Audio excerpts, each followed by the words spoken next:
संग्राम जो झाला त्यावेळेला संपूर्ण गोवा मुक्ती संग्रामचं केंद्र जे होतं ते महाराष्ट्रात होतं, पुण्यात होतं. आणि छत्रपती शिवाजी महाराज जसे आराध्य दैवत आहेत तसं गोमंतकवासियांचे सुद्धा आराध्य दैवत एवढं नातं आहे. भाऊसाहेब बांदोडकरांनी तो प्रयत्न केला महाराष्ट्रवादी गोमंतक पक्ष आणून, कळलं की नाही. त्यांनी प्रामाणिकपणे प्रयत्न पण देखील केला. आता गोव्याचा कारभार जो आहे, जे काय आता देशामध्ये छोटी राज्य, प्रगत राज्य ह्या कॅटेगरीने बसणार आहेत, पण गोवा पूर्णपणे आर्थिकदृष्ट्या मागासलेला राहिलेला आहे.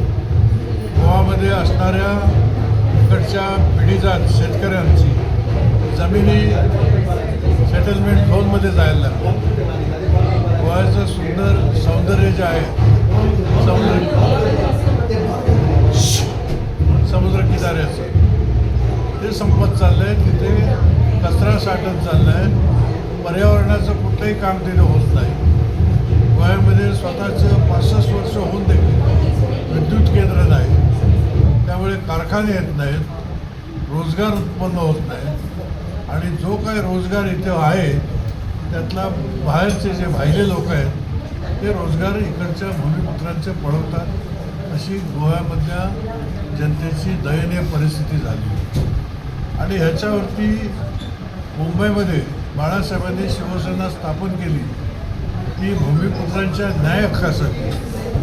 त्याच शिकवणीने आम्ही गोव्यामध्ये सतत कार्यरत राहणार आणि गोव्यामध्ये आगामी काळात आम्ही निवडणुकीमध्ये त्या ठिकाणी रिंगणामध्ये उतरणार आणि आम्ही एक चांगला पर्याय गोमंतक मतदारांना देऊन त्यांच्याकडून आम्ही निवडून येणार. अशा तऱ्हेचं आम्ही पवित्रा घेऊन गोव्यामध्ये काम सुरू केलेलं आहे. महाराष्ट्रवादी गोमंतक पक्ष आता सध्या पण गोव्यामध्ये आहे. भाऊच्या टायमावरचा गोमंतक पक्ष आणि आताचा ह्याच्यात काही फरक जाणवतो? पुष्कळ फरक जाणवतो. काय जाणवतो? पुष्कळ म्हणजे आता एक तर फार पहिल्या सुरुवातीलाच महाराष्ट्राशी जे काय संबंध होते गोमंतकाचे, त्यासाठी त्यांनी महाराष्ट्रवादी गोमंतक पक्ष स्थापन केला. मराठी ही राज्यभाषा आहे गोव्याची, कोकणी बोलीभाषा आहे. आज कुठली राज्यभाषा चालते गोव्याच्या कामकाजामध्ये? इंग्रजी चालते. इंग्रजी आज राज्यभाषा, आज त्या ठिकाणी कारभाराची भाषा आहे. आता भाऊसाहेब बांदोडकर होते, त्यांनी गोव्यामध्ये इकडच्या गोमंतक वासियांचा जी अस्मिता आहे ती टिकवण्याचा आणि त्यांचा महाराष्ट्राच्या असणारं नातं आहे ते वाढवण्याचा प्रयत्न केला. आता तसा प्रकार इथे दिसत नाही. गुडभर माणसं महाराष्ट्रवादी गोमंतक पक्ष चालवतात आणि सत्ता ज्यांच्याकडे असेल त्यांच्याशी हातमिळवणी करतात. ही त्यांची परिस्थिती आहे. ओके.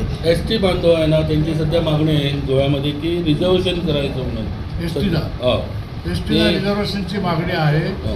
त्या मागणीमध्ये अनेक तऱ्हेचे फॉर्म्युले महाराष्ट्रामध्ये आहेत. त्या दृष्टीने त्याचा अभ्यास करून इथे सुद्धा आमचं ST बांधवांना जास्तीत जास्त प्राधान्य कसं मिळेल त्या दृष्टीने आमचा प्रयत्न असतो. सध्या गोव्यामध्ये BJP सरकार आहे, कसं चाललं आहे? अत्यंत खराब.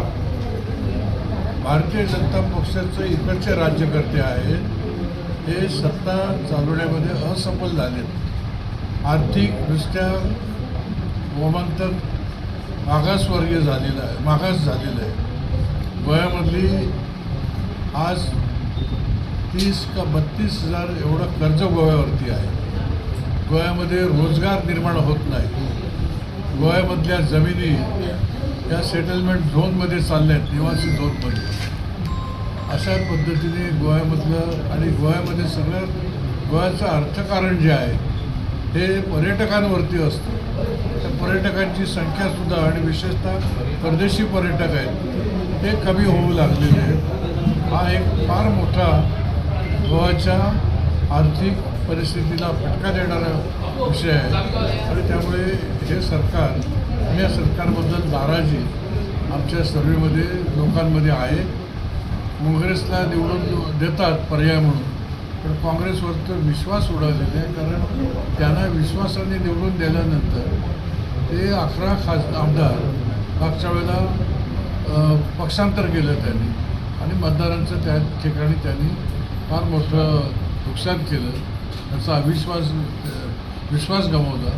म्हणून आमचा शिवसेना हा पर्याय गोमंतकवासियांसाठी असेल अशी आमची मनोमत भावना आहे आणि आम्ही त्या दृष्टीने प्रयत्न करू. आपला 30 बाजूने तुम्ही मतदारसंघात तुम्ही निवडणूक लढवणार आहे 30 मतदान, तर पुढाबरोबर अलायन्स वगैरे असणार का तुम्ही अलायन्स नसणार, एकलाच येतो? कोणाशी आमचा कोणाशी अलायन्स असणार नाही.